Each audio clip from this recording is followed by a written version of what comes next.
McLaren's recent surge of performance didn't come without its own consequences, and it seems like the most competitive duo of drivers are going to really kick the competition up a notch in the foreseeable future. Although Norris is favourably leading in the Drivers' Championship, the last couple of races have gone in favour of Piastri, who became the second teammate of the Brit to beat him first to a victory, something that caused massive frustration in Norris. But is this something that will eventually force Norris out of the team when everything restarts in the beginning of 2024? And more importantly, is this the main reason why Norris's contract is still not renewed beyond 2025, while Piastri received his fair extension until 2026 while still being a rookie in the sport? It goes without saying that one of the most pleasant surprises in F1 has been McLaren and their recent rise of performance, especially after the upgrades they brought in Austria and Silverstone. The pair had a couple of P2, P3 finishes, topped off with Piastri starting from the pole position during the sprint race, as well as winning it, beating Norris in a fair and square battle. Although this is just the fourth time Piastri managed to outperform his teammate during the race, and the fifth time he managed to out-qualify him. The difference between both of them has been very much narrowed down ever since the car started to deliver top-notch results, which is a direct threat for Norris' reign in McLaren. As of now, the numbers are still going in the Brits' favour, winning 5 podiums, which is 3 more than the Aussie, having 136 points compared to the 83 of the rookie, to really make a statement on who is still the alpha male in the team. But if one thing is for certain, it's the fact that McLaren have one of the most, if not the most, balanced drivers' lineups in 2023, something that has been praised by the now 3-time world champion Max Verstappen. And after the Qatar GP and Piastri winning the sprint shoutout, becoming a race winner with McLaren before Norris, the frustration with the Brit is very much obvious. Elaborating on this matter, Norris went on to say, "If I want to be honest with myself, I should have fought for 2 pole positions this weekend and potentially 2 victories. I know it's a big thing to say, but I think if things went well, if I just did a better job and didn't make the mistakes I did over the last 2 days, which is why I've been so frustrated, because I knew what was on the cards, what we were able to potentially achieve. And that was victories, both yesterday and today." So I feel like it was a weekend of missed opportunities for myself to take the fight to Max and at least give ourselves that opportunity. Make no mistake about it, Piastri is the next big thing in the sport, and with the right outlet, he'll have a legitimate shot at winning the championship at a certain point with McLaren. This may be one of the reasons why his contract got extended by 2026, while Norris is still related with Red Bull, even though he has clearly stated he wants to continue the relationship with McLaren beyond his contract expiring in 2025. But has McLaren finally understood that there's a bigger and better talent than Norris in McLaren, and will 2024 be the season in which they legitimately have a fight that would determine who would lead the team in the next great era? Obviously, the performance of both McLaren drivers is very close, and their finishing positions are very similar, meaning that once the team figures out how to be more competitive with Red Bull, things might get a bit more chippy between Norris and Piastri.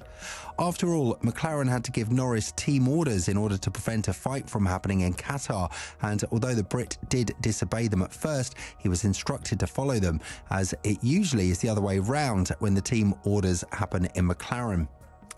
Norris was rarely forced to let somebody go and to prevent a legitimate racing event from happening between him and his teammate. And one other time in which he was also prevented from pushing his teammate and fighting with him was in Monza 2021, when Ricciardo turned out to be the first race winner of McLaren in the last decade.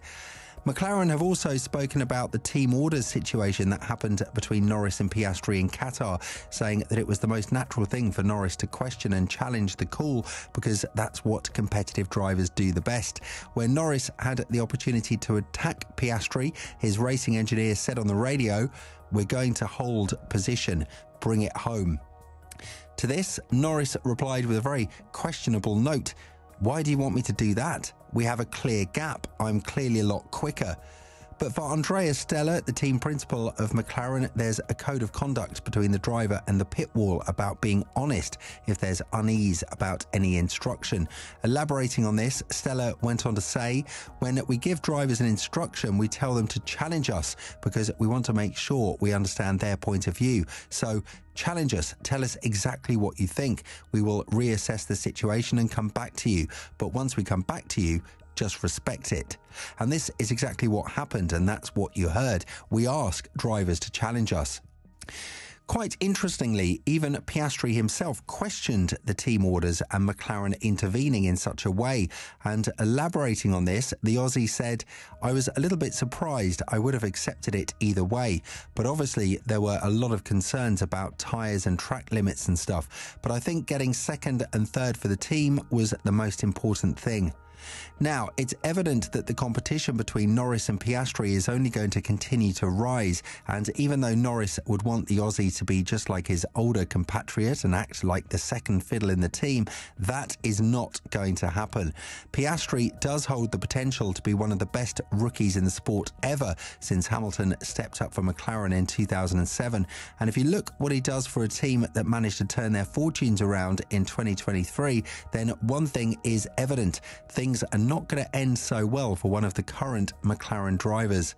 Lando hasn't been put under a lot of pressure ever since Sainz left the team back in 2020, so it could be that the Brit has entered a little bit of a comfort zone, and now that Piastri has been showing all of this potential to be the next big thing in the sport, even Norris himself admitted that he's feeling a lot more pushed from Piastri than from any other driver he's had as a teammate. Elaborating on this, Norris went on to say, "He's been pushing me an insane amount. It's not like he's just turned up here and been strong. He's been good since day one in the car, and he makes my life tough sometimes. I don't always like it, but it's a good thing at the end of the day, and it makes me a better driver too. He's driving very well, doing a very good job, and if we can improve the car a little bit more, we can be here a lot more often."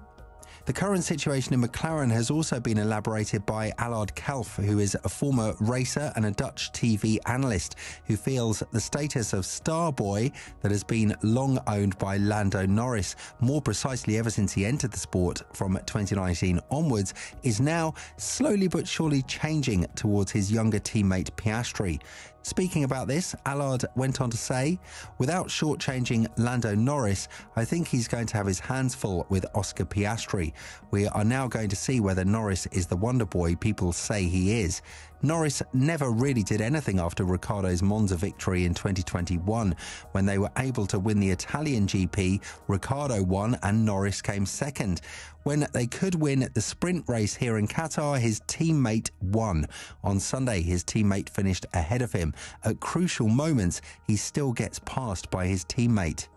Obviously, things could escalate to the point of us having yet another intra-team competitive battle like in the 2016 Mercedes Championship days, because in their own way, the competitive spirits between these two are definitely something to which we need to pay more attention to in the foreseeable future. Piastri is not going to back down to anyone, especially not now that McLaren arguably has the second fastest car on the grid for the majority of the calendar from Silverstone onwards, and especially not in 2024 when everybody starts with a clean slate. With this in mind, do you think that Piastri could overrule Norris in McLaren? Let us know in the comments below.